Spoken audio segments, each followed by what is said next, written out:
Bom dia e bem-vindos a essa nova série de webinars em português sobre o Splunk. Meu nome é Eduardo Almeida, eu sou Sales Engineer da Splunk para o Brasil. E hoje a gente vai falar sobre descobrindo o Splunk, ou noções básicas do Splunk.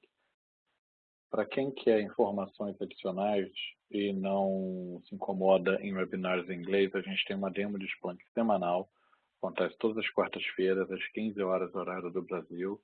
E a cada 2 semanas nós temos uma demo de segurança também. Essa acontece às quintas-feiras, às 15 horas, horário do Brasil. Nesse link vocês conseguem fazer o registro para esses webinars e receber as informações sobre outros webinars que possam aparecer, eventualmente. Dia 7 de junho de 2017, a gente vai ter o nosso Splunk Live São Paulo, que vai acontecer no WTC. O registro pode ser feito nessa URL. O evento é gratuito e o conteúdo vai ser muito interessante. Todos vocês estão convidados a participar. A equipe da Splunk no Brasil hoje é composta dessas pessoas. Eu, Eduardo e o Rafael Ricota como engenheiros, a parte técnica, e do lado comercial nós temos a Daniela, a Glícia, o Ricardo e o Wagner, com as respectivas verticais. Então vocês podem entrar em contato diretamente com qualquer um de nós, caso vocês queiram alguma dúvida, informações adicionais ou uma demonstração personalizada, alguma coisa do gênero.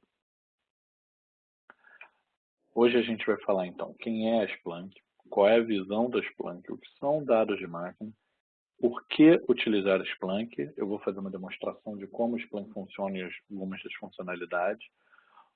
Vou mostrar alguns casos de sucesso aqui no Brasil e vou responder algumas perguntas. Então, começando, quem é a Splunk? Splunk é uma empresa fundada em 2004. Ela abriu capital em 2012. A nossa receita anual está em $1 bilhão por ano. A gente tem escritórios globais em São Francisco, Londres e Hong Kong, mais outros escritórios menores em várias localidades. E hoje nós temos mais de 2.700 funcionários globalmente. Entre a linha de produtos da Splunk, nós temos o Splunk Enterprise, que é a solução que eu vou demonstrar hoje, o Splunk Cloud, que é uma versão Software as a Service do Splunk Enterprise, o Splunk Lite, que é uma versão um pouco mais limitada, com menos recursos do Splunk Enterprise, dependendo das necessidades do cliente, pode ser indicada a versão Splunk Lite, e algumas soluções premium, que são o Splunk IT Service Intelligence, ou o Splunk Enterprise Security, ou ainda o User Behavior Analytics. Eu vou falar um pouquinho mais delas posteriormente. A gente possui uma versão de teste grátis, pode ser utilizada uma escala massiva de dados para vocês verificarem se a gente consegue ou não atender o volume de dados que vocês geram. Hoje você pode efetuar o download do Splunk no site, vocês vão ter uma licença de 1 GB de dados por 30 dias. Depois desses 30 dias, essa licença cai para 500 MB de volume indexado por dia e vira a versão free do Splunk. Na versão free você não tem algumas funcionalidades como autenticação e envio de alertas, ou envio e criação de alertas, mas as funcionalidades de busca estão disponíveis, busca e relatórios das postas estão disponíveis. Caso vocês queiram uma demo maior, para um volume maior de dados, é só entrar em contato com a gente e a gente consegue verificar quanto é necessário, como vai ser efetuada a prova de conceito e por aí vai. Hoje nós temos mais de 13 mil clientes, espalhados em mais de 110 países, sendo empresas de todos os tamanhos. Na lista Fortune 100 a gente tem mais de 85 clientes. E o nosso maior cliente no mundo hoje indexa mais de 1 petabyte de dados por dia. Qual é a visão da Splunk? A visão da Splunk é tornar os dados de máquina acessíveis, usáveis e valiosos para todo mundo. O que isso significa? O que são dados de máquina? Hoje todo mundo já ouviu falar do conceito de Big Data, mas dados de máquina são uma divisão ou uma parte do Big Data. Quais as características dos dados de máquina? Um é o seu volume. O volume aumenta absurdamente a cada dia. A velocidade com que esse volume, de aumento desse volume, a velocidade com que os dados são gerados, a variedade das fontes e a variabilidade, ou seja, o conteúdo desses dados também é alterado rapidamente e com frequência. que são exemplos de serviços, equipamentos e servidores que geram dados, que são chamados pelos Splunk de dados de máquina. E um exemplo do que são os dados de máquina está aqui. Você tem 4 fontes diferentes, como sistema de processamento de pedidos, um sistema de middleware, sistema de telefonia e o feed do Twitter. E você tem informações que são relevantes nessas 4 fontes diferentes, mas você naturalmente não tem um correlacionamento, então você não pode contar uma história ou extrair valor a partir disso. Que informações relevantes a gente tem aqui, por exemplo? A gente tem um ID de cliente, a gente tem número de pedido, a gente tem o ID do produto, a gente tem aqui uma informação do tempo de espera que o cliente ficou no sistema de telefonia. Se vocês pedem no perfil do cliente no site para que ele informe o Twitter ou o Facebook, vocês podem monitorar o feed desses clientes para quando eles fizerem uma mention à sua empresa, ao Twitter da sua empresa, você consiga ver, capturar essa informação. E aí, com essas informações em mãos, o Splunk permite que vocês façam uma ligação entre os dados e consigam entender o acontecimento. Então, por exemplo, aqui a gente viu que o cliente fez um pedido desse produto, por um erro no sistema de middleware, no servidor de aplicação, esse pedido não foi efetuado corretamente. O cliente entrou em contato com o suporte da empresa pelo telefone, ficou em espera 4 minutos, não foi atendido, desligou e foi reclamar no Twitter. A empresa pode, de posse dessa informação, efetuar uma ligação para o cliente e resolver o problema do cliente, assim melhorar a experiência do usuário final. Ou ainda, caso o cliente ligue novamente, o sistema de atendimento, a equipe de atendimento pode pegar e informar para o cliente, realmente eu vi que aconteceu um problema no seu último pedido e o senhor ficou muito tempo em espera, pedimos desculpas, vamos resolver isso, sobre esse pedido que você está retornando a ligação, vamos resolver isso, ou ainda responder ao Twitter do cliente com alguma solução ou entrando pedindo contato. Então vocês viram que é possível transformar esses dados de máquina em valor. Novamente, a gente tem os dados de fontes diferentes, então não importa a origem, não importa o tipo da informação, se é o log de um servidor web, se é o clickstream ou o caminho que o usuário seguiu no seu site, se é o log do seu FAR, o log do seu servidor de aplicação, e se esses servidores estão no seu data center local, numa nuvem privada ou numa nuvem pública, e qual o volume deles. Vocês jogando essas informações para o Splunk, vocês conseguem fazer qualquer pergunta desses dados. Então, vocês podem perguntar sobre o processo de desenvolvimento e entrega de aplicações, como é que é a qualidade de aplicação, em quanto tempo normalmente eu entrego uma nova versão da aplicação, operações de TI, qual o meu downtime, quais erros eu encontro normalmente quando faço uma mudança no sistema de produção, ou ainda segurança e conformidade, eu preciso de relatórios para garantir minha aderência a determinada norma. Eu posso gerar esses relatórios ou verificar essa informação com o Splunk também. Análise de negócios, a partir da informação do clickstream no site, do sistema de pedidos e do chamado, como é que está o meu negócio, como é que está o meu sistema de vendas, quanto de receita eu estou tendo, quais os meus custos, ainda a internet das coisas e dados industriais. Vocês podem verificar diversas informações a partir de dispositivos conectados e a partir daí gerar valor. O diferencial ou a forma como a gente trata isso o Splunk não tem um esquema de dados restrito, então não é necessário fazer um ETL. Por que a gente não tem um esquema de dados restrito? Porque a gente não requer um banco de dados relacional por trás. A gente pode receber os dados de qualquer fonte e a gente escreve essa fonte nativamente. Na hora da leitura, nós temos o que a gente chama de schema on the fly. Então, ao invés de extrair a informação e encaixar numa base de dados, no esquema de dados, ou seja, fazer um ETL, a extração, a transformação e aí a carga na base de dados, para daí sim você poder extrair, gerar relatórios, extrair valor, nós indexamos os dados no formato que eles vierem e apenas no momento da leitura, usando o nosso schema on the fly, é que a gente extrai a informação de campos e valores. Eu vou mostrar isso na prática durante a demonstração para vocês.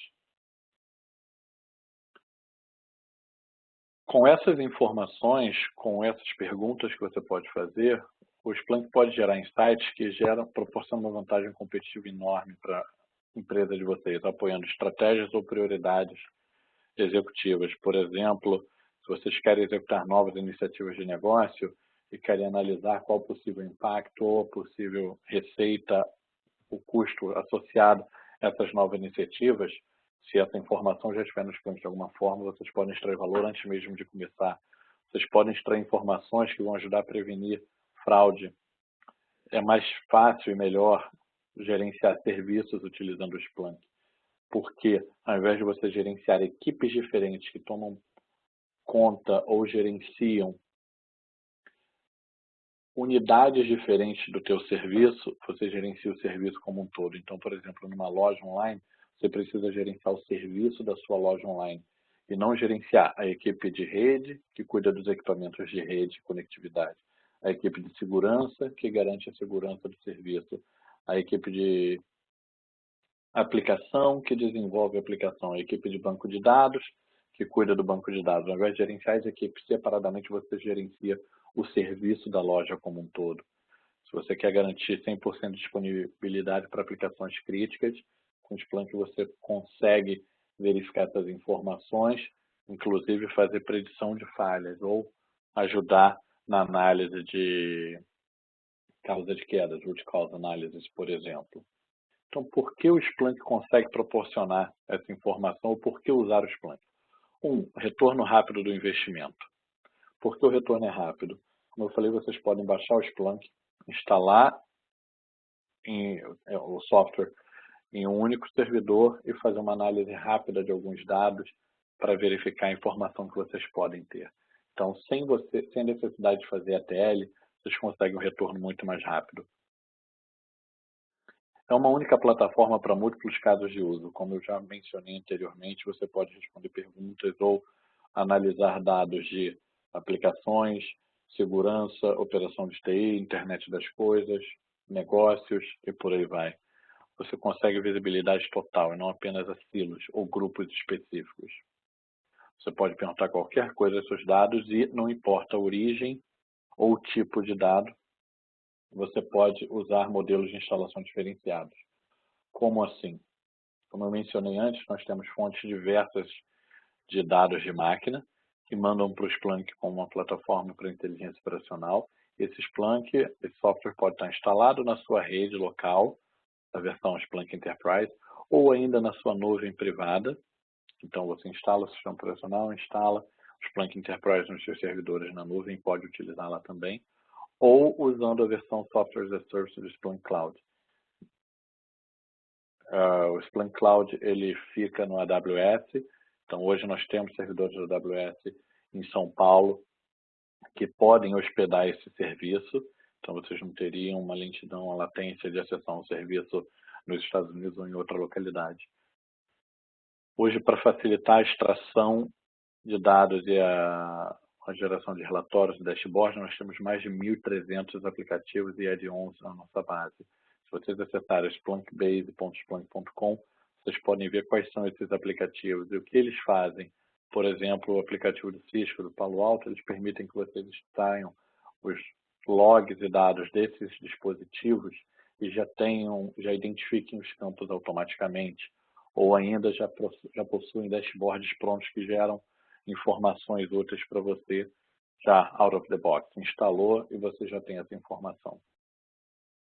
As soluções premium que eu mencionei anteriormente, o Splunk IT Service Intelligence, ele permite que você monitore o seu serviço de forma mais eficiente. Então, você define um serviço da empresa, seja um serviço técnico ou um serviço de negócios, e você monitora as etapas definindo indicadores de performance que têm que ser analisados. Por exemplo, a sua loja online, como a gente mencionou antes, depende do servidor, web, servidor de aplicação, servidor de banco de dados, storage e por aí vai. Então, você pode definir as métricas, o que são importantes para cada um desses serviços e analisar. Se um desses serviços está acima da métrica, você vai receber um alerta ou você vai ter uma visualização desse alerta para que você possa tomar uma atitude. Você pode também gerar buscas de correlacionamento que vão relacionar informações de um serviço com outro para daí gerar um alerta. E isso também pode ser utilizado nos dashboards que eu mencionei. O Splunk Enterprise Security é a nossa solução de CIEM. Então, o que ele faz é expandir o conceito do Splunk Enterprise para a solução de CIEM, já provendo mais de 700 buscas de correlacionamento entre eventos de fontes diferentes para garantir que você tenha uma visualização melhor dos eventos de segurança da sua rede. O Splunk User Behavior Analytics é uma solução de Machine Learning que, baseada nos eventos coletados pelo Splunk Enterprise, consegue monitorar as ações dos usuários e definir anomalias no acesso. Por exemplo, usuários que costumam conectar a determinada hora, mas estão conectando em horários diversos. Começaram a conectar em horários diversos. Um usuário que costuma trafegar determinado volume de dados, mas aumentou o volume de dados em determinada época. E esse aprendizado de máquina é feito de forma não supervisionada. Então, e ele pode interagir tanto com o Enterprise Security quanto o Splunk Enterprise para gerar os alertas e apresentar essa informação na forma de dashboards. Em futuros webinars, a gente vai discutir essas outras soluções em mais detalhes, ou ainda como o Splunk Enterprise pode ser utilizado para a segurança também. Então, nas próximas sessões, por favor, compareçam, que vai ter bastante conteúdo para essas outras áreas. Então, agora vamos começar com a demonstração do que é o Splunk, de como o Splunk funciona. Então, eu tenho aqui um aplicativo que foi criado apenas para a gente fazer a demonstração, que é o Operational Intelligence.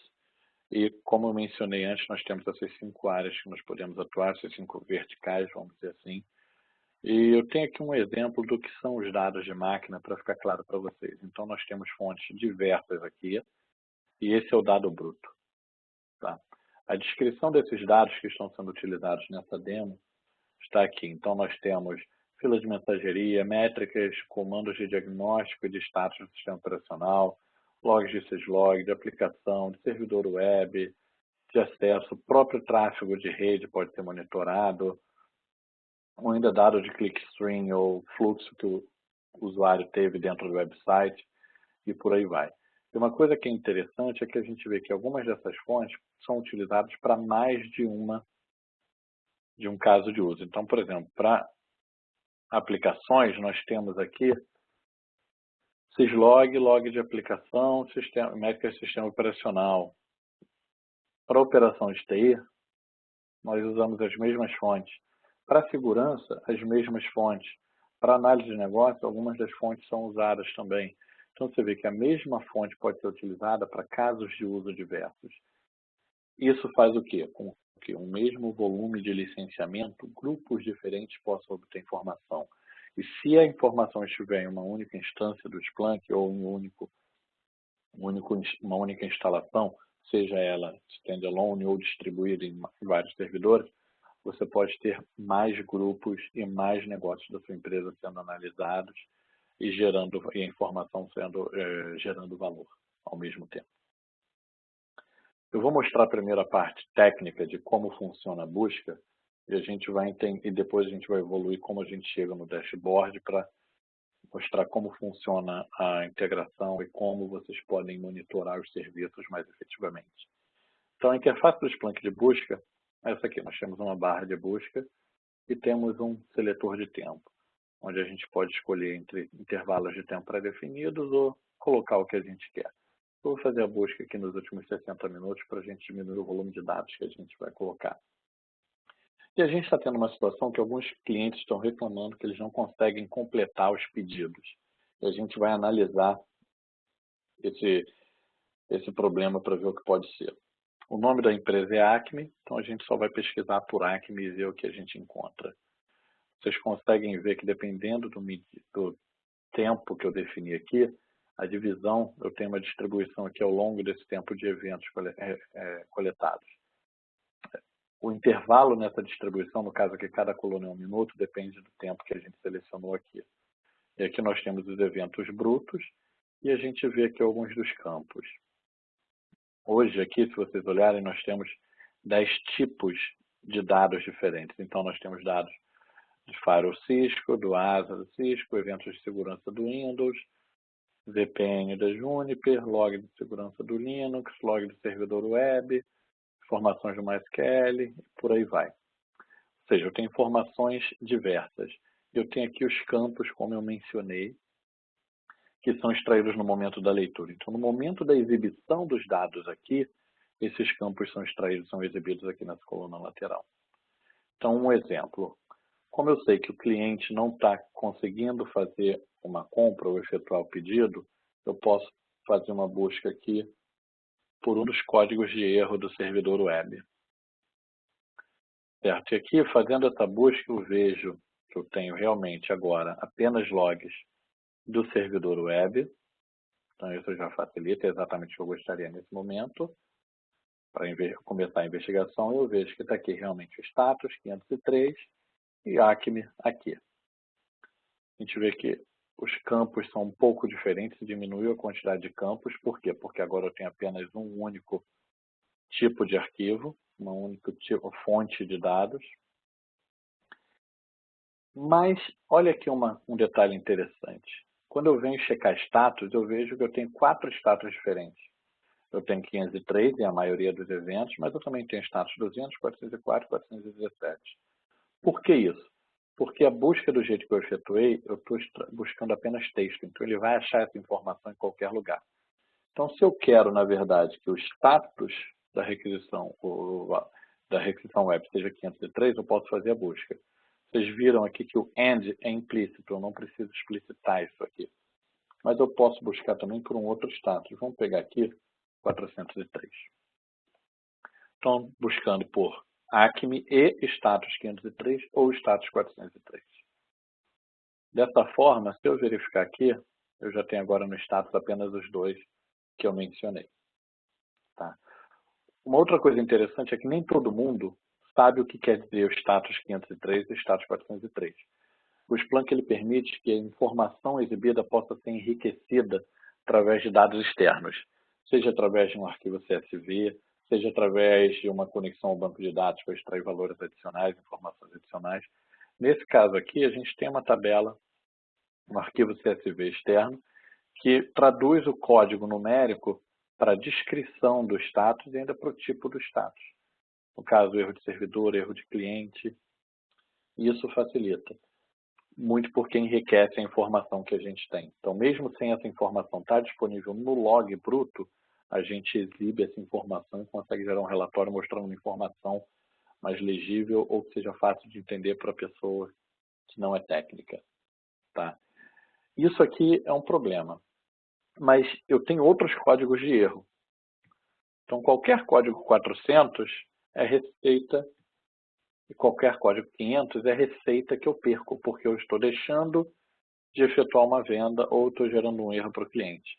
Então, eu posso fazer a busca por qualquer coisa com código com status 500 e alguma coisa ou 400 e alguma coisa. E eu posso agora, vocês viram que aumentou o número de eventos, eu posso gerar um alerta para isso. Nesse alerta eu tenho aqui os erros no servidor web e eu posso gerar esse alerta, ficar monitorando, ou seja, efetuando essa busca em tempo real ou em determinado intervalo de tempo. Vou colocar em tempo real e eu posso definir quando isso vai gerar um alerta. Para cada resultado, quando o número de resultados for maior do que X, quando o número de hosts que retornarem com a informação com esse erro nessa consulta for maior do que Y, por aí vai. Eu vou colocar aqui o número de resultados. Então, se o número de resultados for maior que 50, ou seja, se eu tiver mais 50 erros no intervalo de 5 minutos, o alerta vai ser gerado. Mas eu quero gerar isso uma única vez ou a cada vez que isso acontecer. O importante é a cada vez que isso acontecer. O problema de sistema de alerta é o quê? Quando você gera alertas demais e aí você começa a ignorar os alertas. Então, os alertas não são efetivos. Para evitar que se gere alerta demais, a gente tem a opção de throttle, onde a gente diz não vai enviar resultados que contenham determinado valor ou não envie se tiver um novo alerta no intervalo de tanto tempo. eu vou deixar enviando em todas as vezes mesmo aqui só para teste. E que ação que você vai tomar? Então, você pode apenas adicionar na listagem de alertas ou abrir aqui um chamado, seja no HipChat, seja no Slack, ou em qualquer produto que tenha uma API que possa ser utilizada para enviar, para abrir uma notificação, enviar uma mensagem, logar um evento, executar um script. Então, por exemplo, você sabe de um erro que acontece, mas que é causado por um bug que ainda não tem solução, que você precisa reiniciar o serviço quando esse erro acontece. Você pode gerar um script para detectar que esse erro aconteceu. Quando esse erro aconteceu, você detecta com a busca e você cria o script para ser executado e reiniciar o serviço. Então, no momento que o Splunk detectar que esse erro aconteceu, ele vai executar o script e vai reiniciar o serviço automaticamente. Ou você pode enviar um e-mail ou ainda usar um HTTP post para mandar dados para uma URL específica. Existem ações adicionais que você pode colocar instalando uma das aplicações que eu mencionei anteriormente. Por exemplo, fazer integração com o ServiceNow ou outras soluções. Se não tem uma solução nativa, você pode utilizar isso daqui, o HTTP Webhook, ou um e-mail para abrir o chamado, se for esse o objetivo. Nesse caso aqui, a gente só vai adicionar aqui na lista de alertas e vamos definir como criticidade alta. Opa!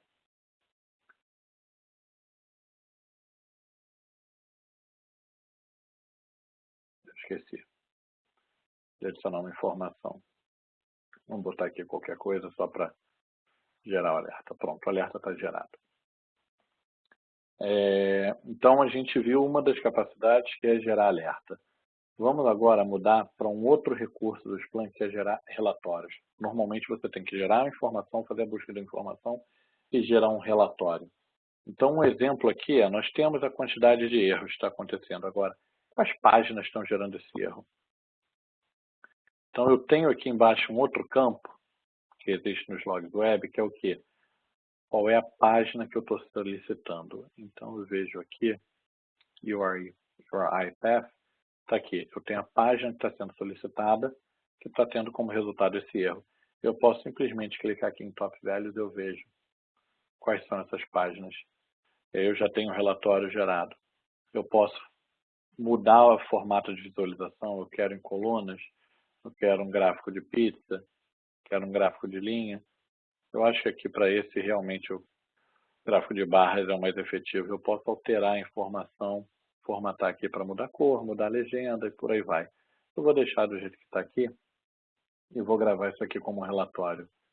Então, esse relatório vai ser as páginas com erro, ou melhor, páginas gerando erro. Quando eu gravo esse relatório, eu vejo que eu tenho ações adicionais, como, por exemplo, permissão. Quais usuários no Splunk podem podem acessar esse relatório? O agendamento, eu quero que esse relatório seja executado automaticamente a cada X horas ou dias ou minutos. Quero acelerar os dados para que esse relatório seja gerado mais rapidamente. Ou ainda eu quero tornar possível fazer um embed ou anexar essa informação em um site externo. Qualquer uma dessas ações pode ser feita. Tá? Uma outra coisa que a gente pode fazer, que é útil, é o dashboard. Como é que funciona o dashboard? Vamos voltar aqui para aquela busca que a gente tinha feito. Nós temos aqui os erros. Eu vou voltar aqui para a mesma informação, Prior IPath. Mas eu quero agora aqui, ao longo do tempo, quais são as páginas que estão gerando erro. E aí eu tenho aqui essa informação. Mas está num gráfico de linha que não está bom de ser visualizado. Então vamos alterar aqui. Vamos nesse aqui colocar um gráfico de colunas, mas ainda não está bom de se visualizar. Vamos agrupar as informações. Então agora eu tenho as informações agrupadas aqui. Mas vocês viram que tem um campo aqui null que está atrapalhando. Então eu posso pegar e colocar essa informação aqui para excluir essa informação.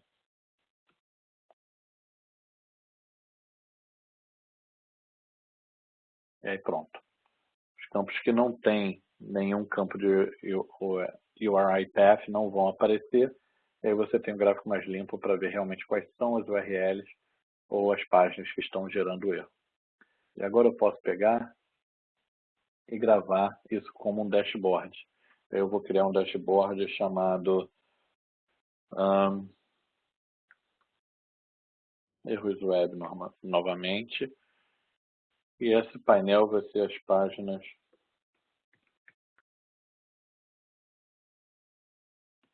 gerando erro ao longo do tempo. E se eu quiser, eu posso pegar e visualizar o dashboard. Está aqui a informação. Vamos ver o que mais a gente pode fazer aqui. A partir de um dashboard, se você vê um dashboard pronto que você gosta, olha, eu gostei dessa consulta, mas eu quero alterar um pouco, você não precisa reconstruir a consulta. Você pode clicar aqui e ele abre a busca que foi efetuada para gerar aquele dashboard. E aí você pode pegar e modificar a consulta que você quer. Eu vou mostrar aqui algumas coisas adicionais que a gente pode fazer. Quando você coloca o pipe, ele já mostra os comandos que existem que você pode colocar.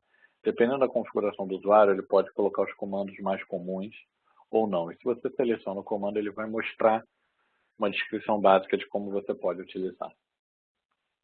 Tá, vamos adicionar informação aqui usando o comando IP Location. Ele vai extrair a localização do cliente que está conectando no servidor, baseado no campo client IP do log. Com essa informação, com esse pipe, esse IP Location, a gente tem agora aqui 3 campos extras. A cidade, o país e a região em que estão esses IPs. Com essas informações, eu posso utilizar um outro comando, que é o geostats, e contar o número de acessos vindo desses países e ele vai agrupar. Ele está agrupando num gráfico de colunas, que não é a melhor informação, porque se você olhar aqui embaixo, ele está pegando a localização, está fazendo agrupamentos de localização e contando por agrupamento. O que eu quero é um mapa com isso. Então, posso vir aqui para essa visualização. E eu vejo aqui o volume de acessos a partir de cada país. Eu posso adicionar isso aqui naquele dashboard tranquilamente. Então, seleciono aqui um dashboard existente e adiciono esse painel. Esse painel vai ser localização dos clientes encontrando erros. E pronto. Se eu volto aqui no dashboard, eu posso só atualizar ele e eu tenho aqui a outra informação. Algumas pessoas perguntam, mas eu vou ter que aprender a linguagem de busca para fazer essa busca? Isso é complicado, eu não sei como eu vou fazer. Então, a gente tem um outro recurso para facilitar essa informação, que é o recurso de dataset ou tabelas. Então, eu vou fazer uma busca diferente agora. Eu quero pegar apenas os dados, eu vou adicionar uma outra informação naquele dashboard, mas sem executar uma consulta SQL. Eu vou gerar uns dados aqui que podem ser utilizados para uma pessoa que não tem nenhuma experiência com a linguagem de busca do Splunk, que é chamada SPL, Search Programming Language. Então, eu vou buscar aqui apenas por log do servidor web e que tenham a informação da minha empresa. Eu digitei errado aqui. Então, está aqui, eu tenho informação, isso aqui nos últimos 60 minutos. Então, agora eu vou pegar aqui e gerar uma tabela usando esses dados. Então, você vê que a busca está efetuada aqui, ele tem uma tabela com várias informações, eu defino aqui quais campos eu vou querer nessa tabela. Então, eu vou querer o campo ação, se vocês olharem aqui, significa o que o cliente fez com o produto. Então, visualizou, mudou a quantidade, adicionou no carrinho, removeu, finalizou a compra. Eu vou colocar o IP do cliente que conectou. Eu não quero o host.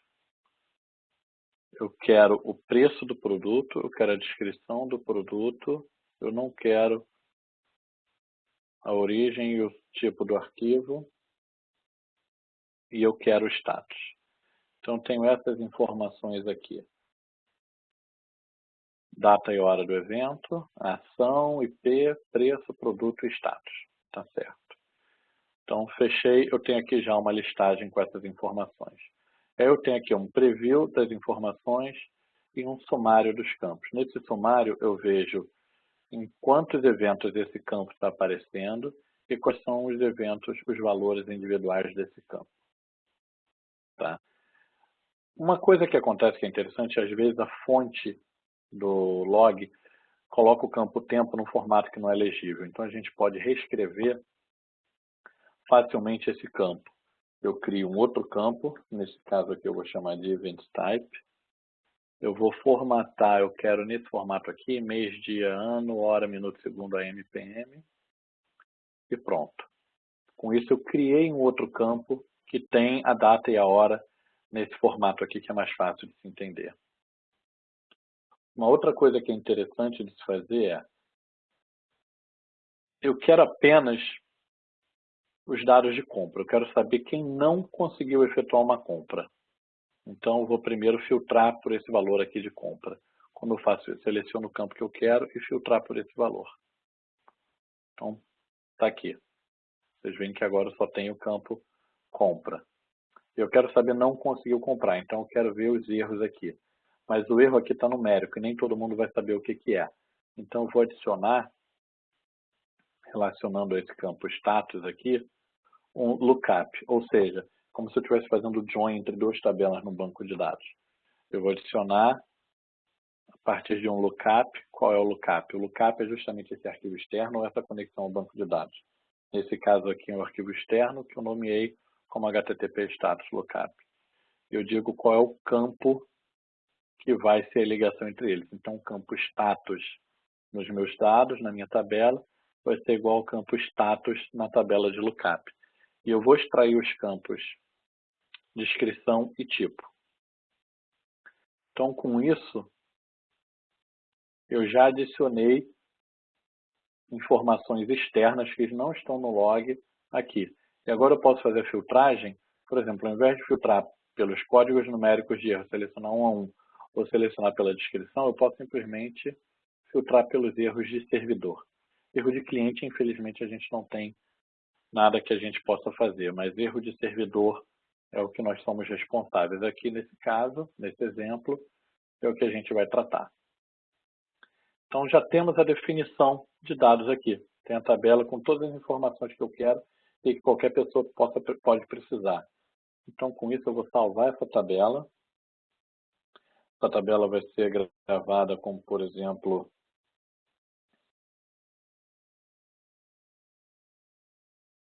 erros na compra. E a partir daqui eu posso usar os dados como um pivot table. Como é que funciona o pivot table aqui? Eu executo o filtro que eu quero. Então, por exemplo, eu quero que sejam os dados dos últimos 60 minutos. Novamente, agora eu vou executar esses dados sem nenhuma busca SQL. Eu quero a informação baseada no tempo, então quero ao longo do tempo saber quanto de prejuízo eu estou tendo. Então eu quero aqui o preço e a soma. Então está aqui ao longo do tempo quanto eu estou tendo de prejuízo por causa dos erros quando um cliente clica na compra. Mas eu quero essa descrição mais detalhada, eu quero isso por produto. E está aqui, agora eu tenho por produto qual é a compra que não foi efetuada. E para gerar um gráfico aqui, eu só escolho qual é o formato do gráfico que eu quero. Nesse caso, eu quero aqui um gráfico de barras, um gráfico de colunas, minto. E eu quero, a visualização não está muito boa, então vamos fazer ele stacked, agrupado aqui, como eu fiz anteriormente. Está aí. Eu tenho essa informação. Eu posso simplesmente pegar a partir daqui e gravar como um painel naquele dashboard que a gente criou. Então está aqui novamente, esse painel aqui vai ser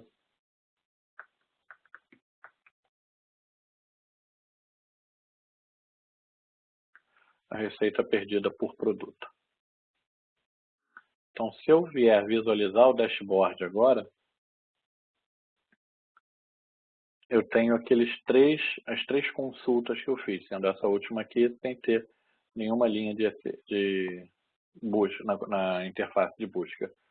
Uma coisa interessante também que você pode fazer é, você pode alterar a configuração e organização do seu dashboard. Então, por exemplo, só isso aqui já está bem simples. E aí, se eu quiser aqui saber, por exemplo, quais foram os eventos aqui do Brasil nesse intervalo de tempo, eu posso só clicar aqui e ele vai fazer uma busca com essa informação. E aí esse valor, essa ação, quando você clica no dashboard, é configurável também. E eu vejo aqui que foram 2 erros 404. E que vieram de onde? Da cidade de Cariacica. Vamos ver se tem a região aqui listada. Qual região está listada? Espírito Santo. Certo? Então, agora que vocês viram como criar dashboard, como é que você faz a busca, como se cria dashboard, a gente vai para uma outra função do Splunk aqui. Eu vou demonstrar alguns dos dashboards que a gente já tem criados na nossa demonstração.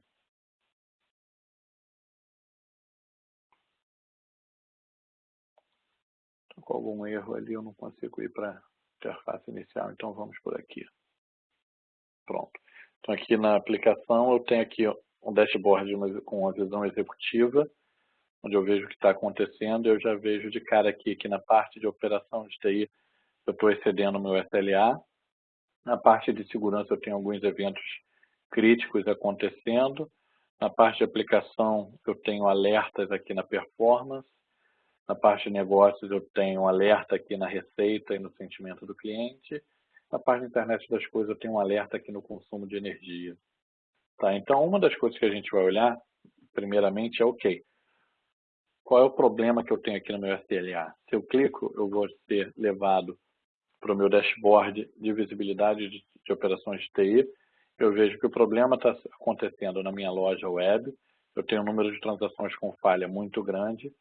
E essa falha, o meu tempo de transação de ponta a ponta está em 3.360 milissegundos. Tá? Mas o que está causando isso? Quando eu clico aqui, eu tenho um detalhamento do tempo de transação por componente. Então, eu vejo que o componente banco de dados é que está causando essa lentidão na resposta. Se eu clico ali, eu tenho mais informações do banco de dados. Como eu vejo que é lentidão, eu posso ver aqui qual é o usuário e qual é a query que está sendo executada que está causando a lentidão. E eu vejo que são essas duas aqui. Quando eu vejo a query, eu vejo que ela está problemática, que na verdade são buscas que não deveriam estar sendo executadas no sistema.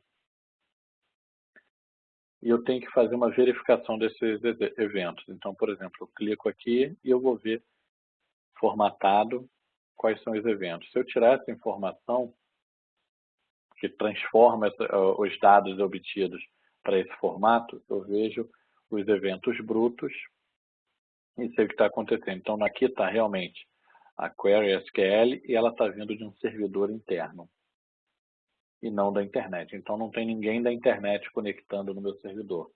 Então, algum problema está acontecendo. Eu tenho que envolver a equipe de segurança. A equipe de segurança, por sua vez, também já visualizou isso daqui, esses eventos notáveis aqui, críticos acontecendo.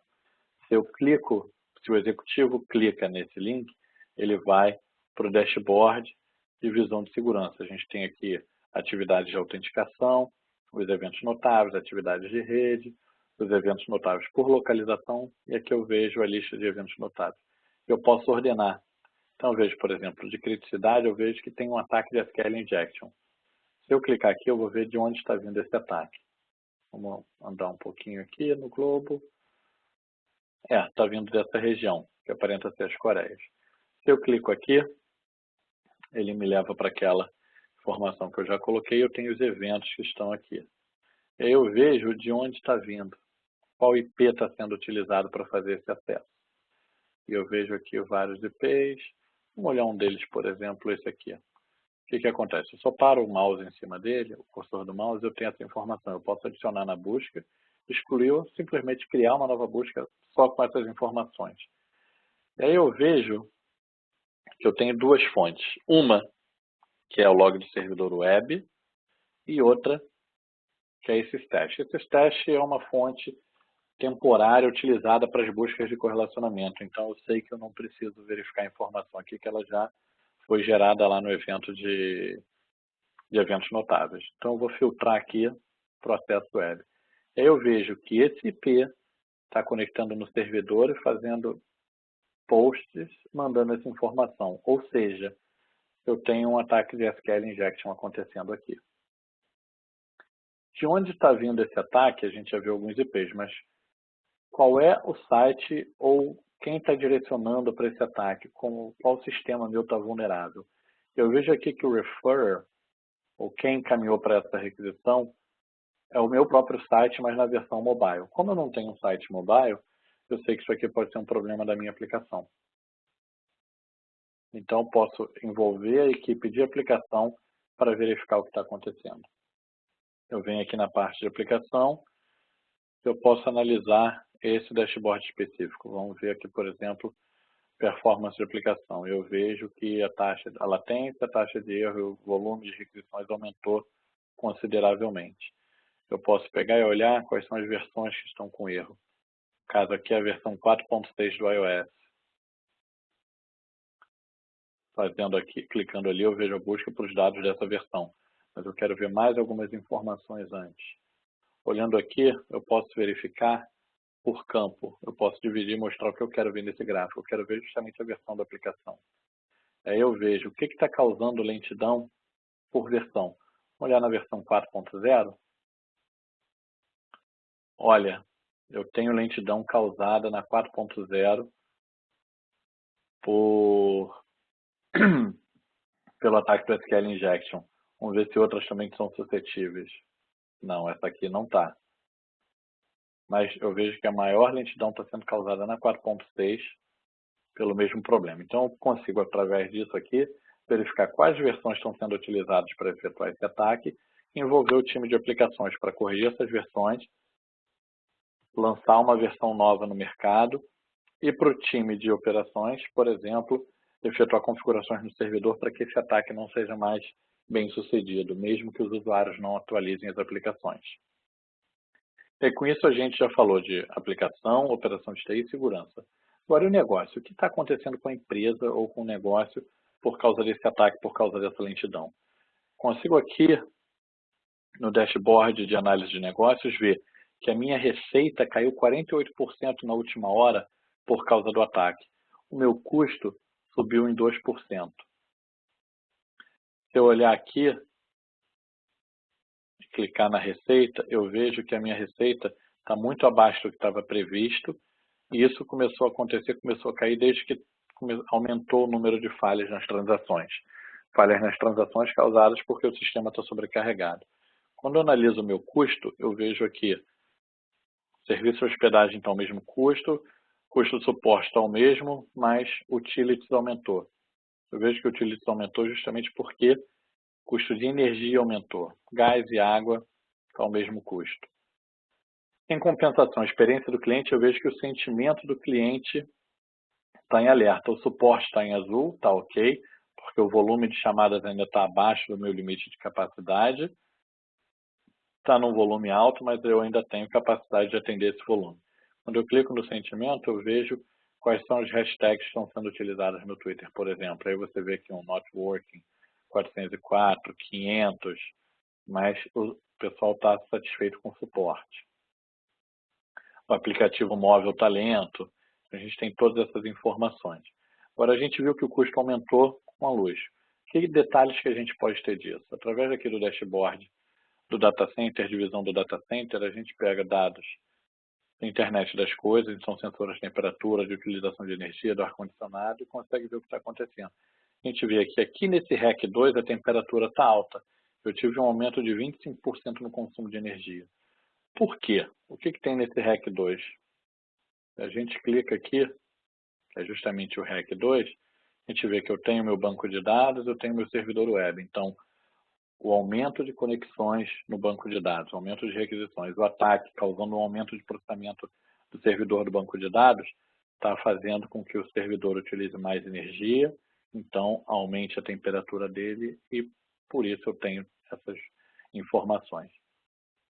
Então vocês conseguem ter uma visão geral do teu ambiente, não específica a departamentos ou não específica a grupos, mas você pode ver como um evento causa impacto em toda uma série de outros departamentos da empresa. Então você consegue, como eu mencionei, gerenciar o teu serviço e não um silo, não um departamento, um grupo específico.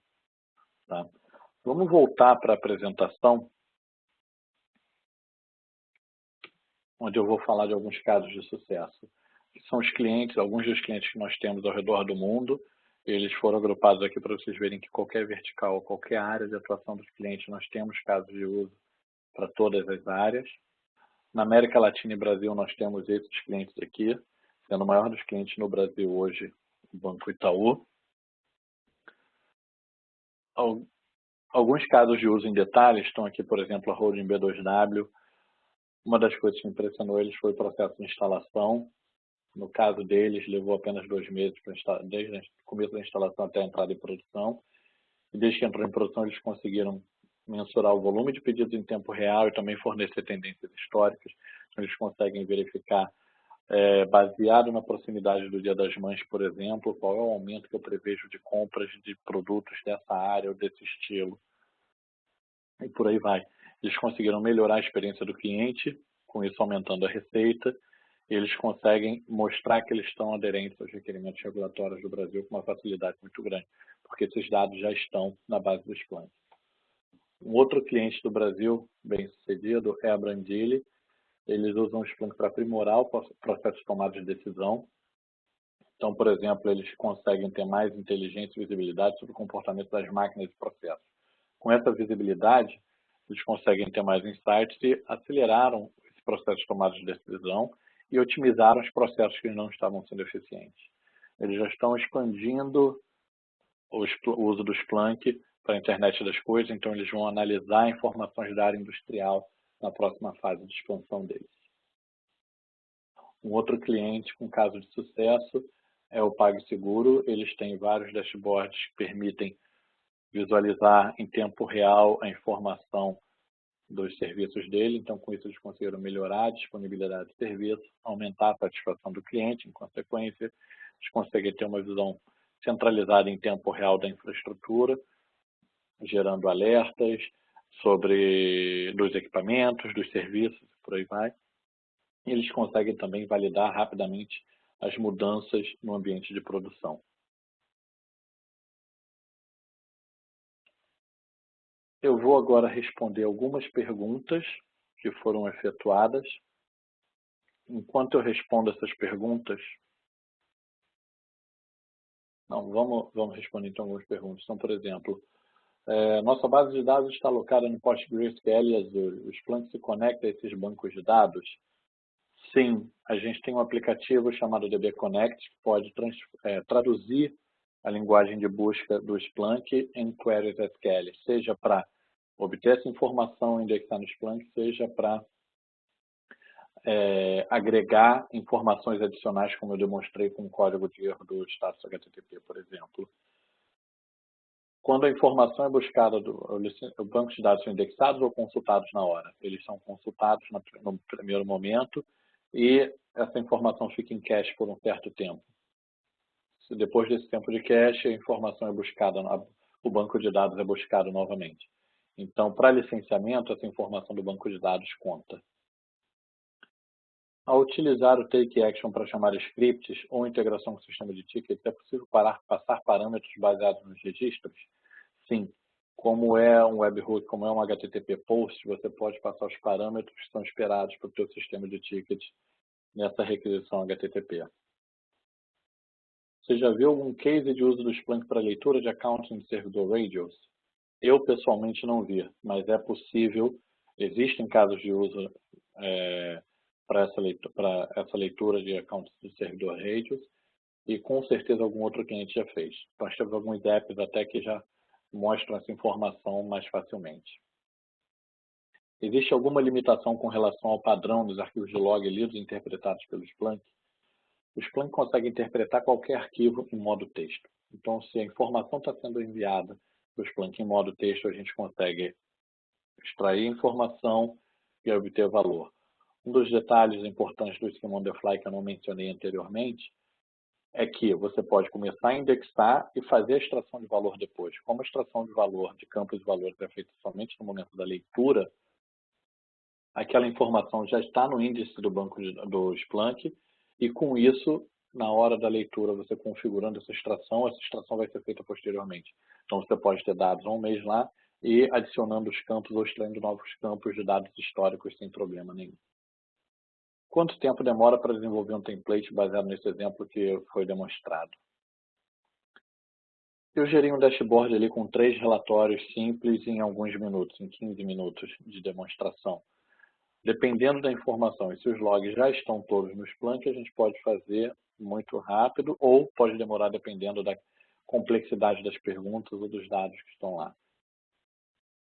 Isso é bem relativo, mas vocês conseguiram ver que geralmente acontece bem rápido. É bem fácil e rápido desenvolver esse template. Na minha empresa, estamos analisando o Splunk para capacidade de monitoração e alertas. Existe algum caso de uso de sucesso no Brasil dessa utilização? Sim, PagSeguro, por exemplo, é um deles. Existem pacotes prontos que possamos usar, monitoração de observer, etc.? Sim, já existem alguns aplicativos que mostram essas informações, ou até o ITSI, que você faz uma configuração básica para dizer qual é o serviço que vai ser monitorado e quais são os indicadores que são importantes. Vai ter algum webcast específico sobre análise de segurança? Sim, a gente não sabe a periodicidade desses webcasts ainda, mas a gente pretende que sejam mensais. Se tudo correr bem, em junho a gente deve ter um outro ou uma data já definida em junho para o próximo. E aí a gente vai começar a falar de segurança, operações de TI e outros casos de uso. Se tem algum caso de integração com o Telegram, eu não tenho conhecimento, mas o Telegram, como tem uma API aberta, é possível fazer essa integração para o envio de alertas para um grupo do Telegram, por exemplo. Qual versão utilizada na demo? O Splunk utilizado nessa demo foi 6.5, esse nosso ambiente de demos ainda não foi atualizado para 6.6. Nós temos recursos bem interessantes na 6.6. Então, se vocês vão começar a utilizar, eu recomendo que já comecem com a 6.6. E se vocês estão usando na 6.6, se alguém aqui já é cliente e está usando na 6.5, pode entrar em contato com a gente que a gente demonstra quais são os benefícios da versão 6.6.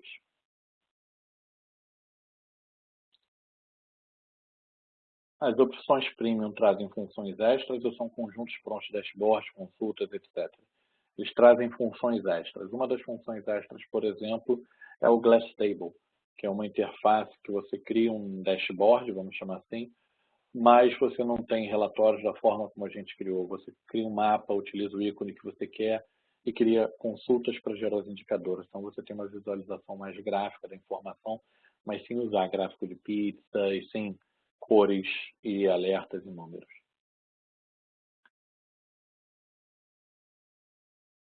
É possível com expandir os dados de algum source data de forma estruturada, por exemplo, CSV, para importação em algum outro sistema ou base de dados relacional? Sim, usando o DB Connect, a gente pode não só extrair informação de um banco de dados para alimentar o Splunk, como gerar informações a partir do Splunk para adicionar num banco de dados. E esse lookup que eu fiz dos dados, do status HTTP, por exemplo, é utilizando um arquivo CSV. Splunk e Tableau parecem ter algumas funcionalidades parecidas. Splunk pode substituir Tableau, fazendo agregações, etc.